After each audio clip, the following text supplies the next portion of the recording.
नमस्कार, मैं Uday Shankar. News bioscope में आप सबों का स्वागत है। बात करेंगे रामगढ़ उपचुनाव की। रामगढ़ उपचुनाव को लेकर प्रचार का शोर थम चुका है। 36 घंटों के बाद चुनाव होने हैं और इसी चुनाव के साथ इस चुनाव को काफी महत्वपूर्ण माना जा रहा है, क्योंकि चुनाव के जो नतीजे होंगे वो 2024 की तस्वीर तय कर देंगे। यही वजह है कि दोनों ही खेमे, महागठबंधन की बात की जाए तो जेएमएम और कांग्रेस दोनों एकजुट होकर चुनाव प्रचार में कूदे हुए दिखे। वहीं दूसरी तरफ आजसू और बीजेपी की तरफ से भी कहीं कोई कोर कसर नहीं दिखी। सुदेश महतो ने पूरी कमान संभाले रखी। चंद्र प्रकाश चौधरी वो भी चुनाव प्रचार में लगे रहे, लेकिन पार्टी सुप्रीमो सुदेश महतो पूरी तरह से सक्रिय रहे और पदयात्रा लगातार कर उन्होंने सुनीता चौधरी के लिए वोट मांगे हैं। वहीं दूसरी तरफ हेमंत सोरेन ने भी मोर्चा संभाल लिया।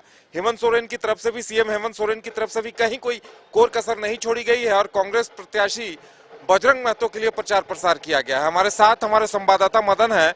मदन, कितना अहम माना जा रहा है इन नतीजों को और जिस तरह से दोनों ही खेमों ने अपनी पूरी ताकत झोंक दी है?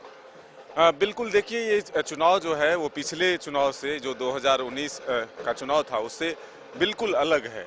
प्रेशर दोनों तरफ है। जितना प्रेशर आप कहें एनडीए के पास है इस सीट को हासिल करने का, उतना ही प्रेशर यूपीए के ऊपर है इस सीट को बचाए रखने का।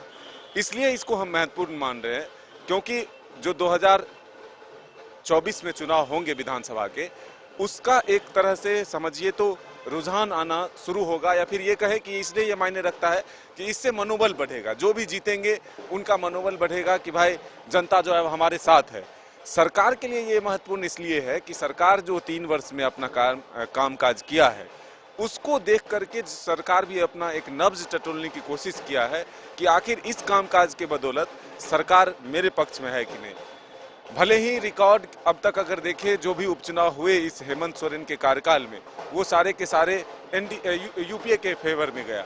लेकिन ये चुनाव इसलिए मायने रखता है क्योंकि वोटों की समीकरण, जातीय समीकरण, ये अगर आप देखेंगे तो ये उसके फेवर में दिख रहा है, आजसू के फेवर में। इसलिए हम कह रहे हैं कि पिछला चुनाव आजसू अकेला लड़ा था, इस बार बीजेपी के साथ मिलकर चुनाव लड़ रहा है। लेकिन यूपीए की तरफ से भी कोई कोर कसर इसलिए नहीं छोड़ा गया कि आखिरी वक्त में स्ट्रेटजी के साथ मुख्यमंत्री के कई कार्यक्रम कराए गए जिसके पहले से घोषणा नहीं थी। भले ही आजसू की तरफ से ग्राउंड स्तर पर काम किया गया है, चूल्हा प्रमुख बनाया गया है, जो उनके नेता थे वो अलग अलग क्षेत्रों में अपनी अपनी जिम्मेदारी लेकर के वो काम कर रहे थे। बड़ी सभाएं नहीं, बड़ी रैली नहीं, लेकिन मुख्यमंत्री की तरफ से 3 सभाएं हुई है, एक रोड शो हुआ है। लेकिन आजसू की तरफ से अगर आप देखें तो सुदेश महतो भी खुद चुनाव प्रचार का कमान संभाले हुए थे। चंद्र प्रकाश चौधरी भी जो है पूरी ताकत लगाया है। बीजेपी के नेताओं का भी भरपूर साथ मिला है। तो वाकई में ये चुनाव काफी महत्वपूर्ण है, इसीलिए दोनों खेमों ने अपनी पूरी ताकत लगाकर रखी है। मदन, अगर देखा जाए तो चुनावी मैदान में मुद्दे क्या कुछ रहे? देखिए, 2 तरह के मुद्दे थे। एक तो अगर आप काम को लेकर के देखेंगे तो 15 वर्ष जो पूर्व के प्रत्याशी थे, यानी कि जो वहाँ नेतृत्व कर रहे थे चंद्र प्रकाश चौधरी, वो अपने कामकाज का हवाला दे रहे थे कि 15 वर्षों में हमने क्या विकास किया है। वहीं दूसरी तरफ बजरंग महतो यानी कि ममता देवी की तरफ से ये कहा जा रहा था कि 3 वर्ष कोरोना काल का असर रहा, और जब हम इस चुनाव में जीत करके आए और उसके बाद जो काम करने की इच्छा रख रहे थे तो हमें फंसा दिया गया। वहीं एक सिंपैथी वोट की भी बात लगातार की गई है। ममता देवी के बच्चे को दिखाया गया है चुनाव प्रचार में, लोगों के बीच ले जाया गया कि भाई इस बच्चे का क्या कसूर था, और पूरी तरह से आरोप आजसू पर लगा है कि उनको जान करके फंसाया गया है और ये चुनाव जो है जबरन लादा गया है।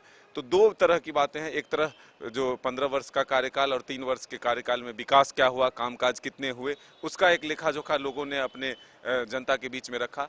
दूसरी तरफ जो एक ये कहे कि वोट लेने के लिए या फिर जो एक मार्मिक अपील है वो लोगों से क्या है कि हमें ज़्यादा से ज़्यादा वोट मिल सके। ममता देवी के बच्चे को भी दिखाया गया था, चुनावी सभा में भी मुख्यमंत्री के सामने भी लाया गया था। तो ये हम कह सकते हैं कि अपने अपने तरीके से लोगों ने जनता के बीच हर वो विषय को रखने का काम किया है जिसको देख करके अपने पक्ष में किया जा सकता है, जिसको सुन करके। तो हर दोनों तरफ से पुरजोर मेहनत हुई है, पूरी ताकत लगाई गई है।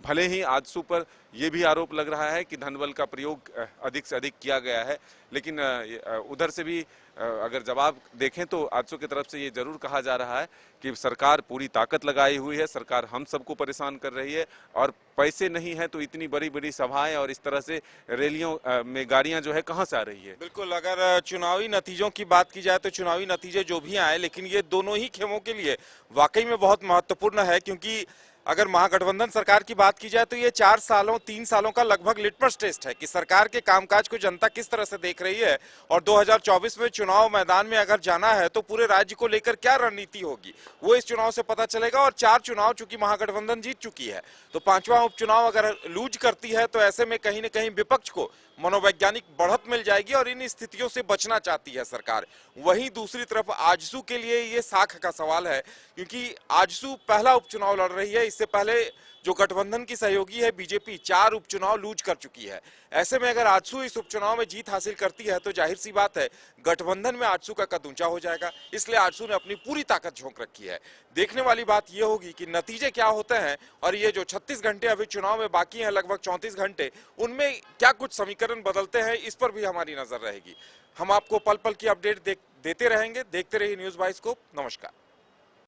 वेलकम टू चाचा मामा दंगल। हास्य अदाकार संजय मिश्रा से गुजारिश है कि वह अखाड़े में कूदे और फुलटूस को ट्रॉफी से नवाजे। लगता है समाधि ले ली। अरे बुला रहे हैं। अरे बोल रहे हैं कि बुला लो। टॉप टेक सीमेंट, जो जोड़े तो छोड़े नहीं, मजबूती ही हमारी पहचान।